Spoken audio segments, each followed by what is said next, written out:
غوث پاک رحمت اللہ علیہ کے والد ابو صالح موسیٰ جنگی رحمت اللہ علیہ بہت بڑی عظیم مرتبت شخصیت.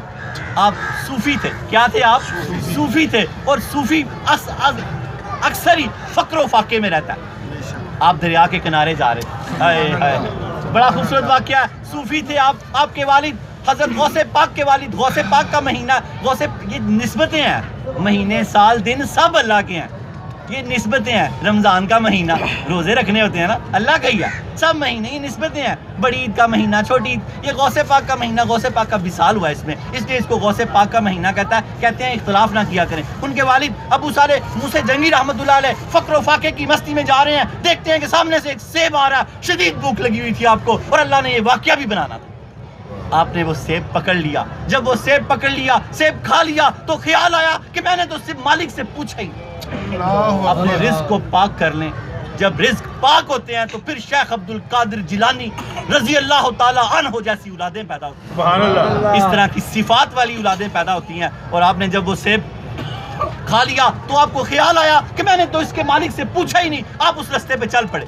چلتے چلتے چلتے ایک بہت بڑا باغ آیا جس کے گوشے نہر میں لٹکے ہوئے تھے. آپ نے کہا یہ وہی باغ ہے. آپ جب اندر گئے تو ایک بہت خوبصورت بزرگ بیٹھے تھے جن کا نام تھا حضرت عبداللہ سمی رحمت اللہ علیہ. یہ بھی اللہ کے بہت بڑے ولی تھے. جب حضرت ابو صالح موسیٰ جنگی رحمت اللہ علیہ ان کے قریب گئے, کہا حضور میں ایک سیب کھا بیٹھا ہوں, مجھے معافی دے دیں. آپ نے پہچان لیا ایک ولی تھے نا, تو ولی کو پہچان لیا. نیت میں کچھ اور تھا, کہا معافی نہیں ہو سکتی. ایک روایت میں 1 سال آتا ہے, ایک روایت میں 12 سال آتا ہے. کہا اس باغ کی خدمت کرو پھر دیکھیں گے. یہ نہیں کہا معافی دے دیں گے پھر دیکھیں گے. جب وہ مدت پوری ہوئی تو آپ عبداللہ سمی رحمت اللہ علیہ کی خدمت میں حاضر ہوئے. ابو صالح موسیٰ جنگی رحمت اللہ علیہ. فرمایا حضور وقت پورا ہو گیا, معافی کر دیں. فرمایا ابھی معافی نہیں ہے, ابھی ایک شرط اور ہے. ابھی ایک ہماری بیٹی ہے جو کانوں سے معذور ہے, آنکھوں سے معذور ہے, ہاتھوں سے معذور ہے, پاؤں سے معذور ہے. اس سے شادی کرو گے تو معافی ہو. تھوڑی دیر کے لیے تو آپ خاموش ہو گئے. بہت بڑی بات ہے یہ, تھوڑی دیر کے لیے. پھر سوچا کہ رب جب تک راضی نہیں ہوگا تو سفر جاری ہی نہیں ہوگا. سفر جاری ہی نہیں ہوگا. رکے ہوئے تھے. رب کو راضی کر لیں, بس رب کو راضی کر لیں. جب تک رب راضی نہیں ہوگا, جن لوگوں سے آپ ناراض ہیں ان سے صلح کر لیں, ان سے معافیاں مانگ لیں جا کے. جن کے آپ نے دل توڑے ہیں ان کو معافیاں, جس کے آپ نے توڑے ہیں اس کو جا کے معافی دے دیں. حضور پاک نے فرمایا جھک جانے سے اگر تیری عزت کم ہو گئی, کل قیامت کو مجھ سے لے. نعرہ تکبیر, نعرہ رسالت, نعرہ حیدری, نعرہ غوثیہ, نعرہ حجویریہ.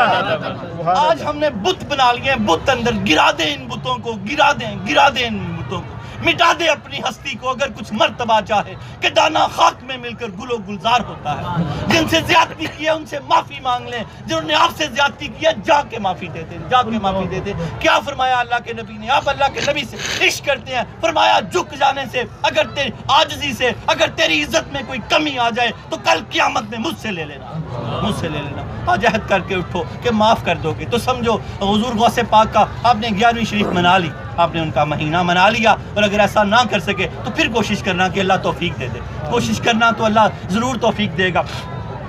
آپ نے ہاں کر دی, سفر نہیں چلتا تھا اس کے آگے. آپ نے ہاں کر دی. جب آپ اندر گئے تو انہوں نے بیٹی کو بتا دیا ہوا تھا. جب اندر گئے تو جلدی سے باہر نکلے. آپ نے آواز دی, ابو صالح آ جائیں, میں ہی آپ کی بیوی ہوں. جو میرے والد نے کہا تھا میں آنکھوں سے معذور ہوں تو میں نے کبھی کسی غیر محرم کو دیکھا نہیں. جو میں کانوں سے معذور ہوں تو میں نے کسی غیر محرم کی آواز نہیں سنی. جو میں بولنے سے معذور ہوں میں نے کبھی کسی غیر محرم سے بات نہیں کی. جو کہا تھا کہ میں پاؤں سے معذور ہوں, ہاتھوں سے معذور ہوں, تو میں نے ان سے کبھی کوئی غیر شرعی کام کیا ہی. اللہ.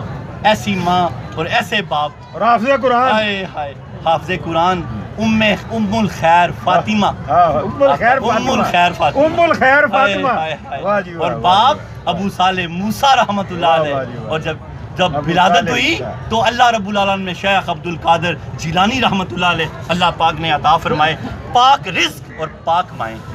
جب مل جائیں گی تو آپ حافظ قرآن تھی. 18 سپارے, ایک روایت میں پورا قرآن آتا ہے. جب آپ کے والد مدرسے لے کے گئے تو آپ نے 18 سپارے سنا دیے. کہا بیٹے یہ کیسے یاد کیے؟ قاری صاحب نے کہا میری ماں پڑھتی تھی تو میں سنتا رہتا تھا, سنتے. اللہ اکبر. آج میری بیٹیاں, جو میری مائیں بہنیں انٹرنیٹ سے, کشف ٹی وی سے, ڈی وی ڈی سے یہ درس دیکھ رہی ہیں, وہ نیت کر لیں کہ آج کے بعد جب کوکھ میں اولاد ہو تو بس قرآن پڑھیں گی, بس قرآن پڑھیں گی. پھر بیٹا قرآن کا حافظ بھی ہوگا, قرآن کا محافظ بھی ہوگا.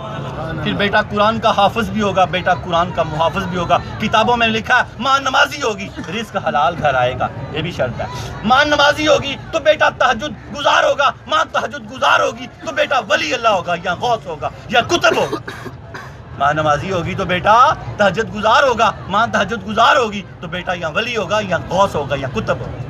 اللہ رب العالمین ماں کو اور ہم باپوں کو سب کو رزق حلال لانے کی توفیق عطا فرمائے. اور یاد رکھیں اس کے برعکس ہے، اگر ماں اس وقت گانے باجے سنے گی تو پھر بیٹا ہری سنگھ پیدا ہوگا، پھر گلا شکوا نہ کرے، پھر کانوں میں کانٹے پہنے گا، سر پہ بودیاں بنائے گا، لینے لگوائے گا، ویلنگ کرے گا، لوگوں کی بچیوں کی زندگیاں حرام کر دے گا. پھر اس کا الٹ ہے، پھر اس کا الٹ بھی ہوگا. اس لیے باپ کیا کرے؟ رزق حلال لائے. ماں کیا کرے؟ فلم ڈرامہ گانا باجا چھوڑ دے اور قرآن پڑھے.